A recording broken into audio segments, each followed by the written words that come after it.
Hello everyone and welcome back to another video from Wake&Tech. In this video, I'm going to show you how to log into your existing account on Kohl's. So let's get started right away. First of all, open up your web browser and then in the address bar type in kohls.com.au and press enter.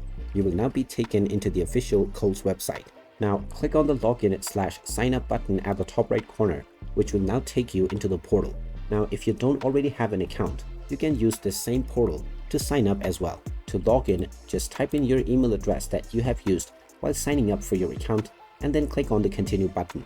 After you proceed forward, you will be asked to enter the password that you have set for your account. So just type in your password within the given box and then click on the login button and you will be logged into your Kohl's account right away. In case you have forgotten your password, you will also find the reset password button within the password page, which you can click on in order to reset your credentials. And there you have it.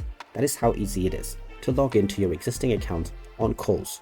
If you find this video helpful, make sure you hit that like button and subscribe to our channel if you haven't done so already. Also ring that notification bell to never miss another update from us. Thank you for watching and I will see you again in the next video.